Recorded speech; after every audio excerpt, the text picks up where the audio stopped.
Nemo was a little clownfish. He lived a quiet life with his dad, Marlin, on the Great Barrier Reef.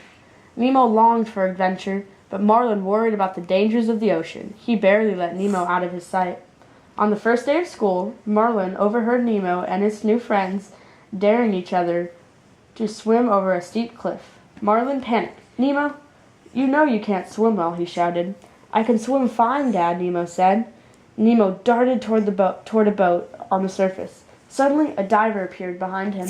The diver pulled out a net and caught Nemo, and then he took Nemo back to his boat. As he sped off, he accidentally knocked a diving mask overboard. Marlin chased after the boat, but it was too fast. Marlin wasn't ready to give up. "Has anybody seen a boat?" he asked. He's still performing. Any fish who would listen? Now we have Darcy playing Marlin and Benjamin playing Dory. Just then, Marlin bumped into a fish named Dory. "Hey, I've seen a boat," she said. "Follow me." But Dory suffered from short-term memory loss.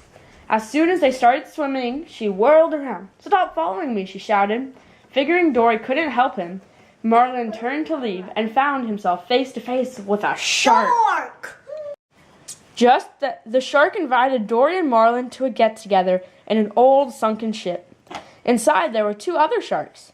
They pledged, "I am a nice shark. Fish are friends, not food." Suddenly, Marlin saw a diver's mask. Dory noticed some writing on the strap. The two fish quickly left the party, carrying the mask. Miles away, Nemo was in a fish tank at a dentist's office. The other fish and their pelican friend Nigel passed the time watching the dentist work. Nemo learned he would be given to Darla, the dentist's niece. The fish warned him that Darla's fish never lived for very long. Nemo's new friends didn't want anything bad to happen to him. The tank gang leader, Gil, took charge. He explained that if someone could jam the water filter, the dentist would take the fish out of the tank to clean it. When he put the fish into plastic bags, they could escape by rolling out the window into the harbor. But who would be brave enough to break into the dangerous filter? Deep in the oak cut, Dory and Marlin were in a dark canyon. Marlin struggled to hold on to the lighted antenna of an anglerfish so that Dory could study the writing on the mast. P. Sherman 42 Wallaby Way, Sydney. Dory read. Marlin knew that must be the diver's address. Marlin and Dory headed for Sydney. Suddenly, Dory bumped into a tiny jellyfish. "I shall call him Squishy, and he shall be mine," she said happily. But Squishy wasn't alone. They were surrounded by an entire forest of deadly jellyfish. The jellyfish stung Dory and Marlin, making them feel weak and tired. When he woke up, he was lying on a sea turtle's shell. "Hey dude, name's Crush," the turtle said, introducing himself.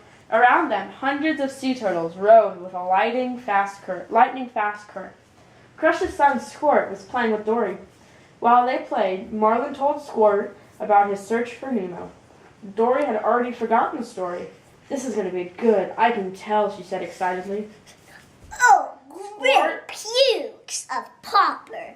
Squirt told the story to a lobster, and the lobster told to a dolphin. Soon the news spread all the way to Sydney, where Nigel the pelican heard it. Nigel sped off to the dentist's office. "Your dad has been fighting the entire ocean looking for you," he told Nemo, and the word is he's heading right this way to Sydney. "Wow!" Nemo asked. He couldn't believe his dad was so adventurous. Marlin was risking everything to save him. Don't take them out. Nemo realized that if he was ever going to get home, he would have to be brave too.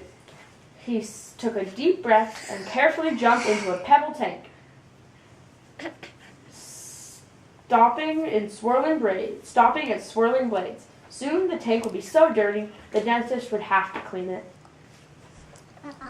Morning, the tank was still clean. Nemo's escape plan was ruined. Just then, the dentist captured Nemo in a plastic bag. As he lifted Nemo out of the tank, the office door slammed open. Darla had arrived. The dentist looked at the plastic bag. Inside, Nemo was floating belly up. Nemo winked at his friends. He was pretending to be dead. Outside Sydney, Marlin and Dory had met Nigel, flew them straight to the dentist's office. The pelican soared inside with 2 fish in his beak. Marlin saw Nemo floating upside down in the bag. Nemo, he cried. He thought his son was dead.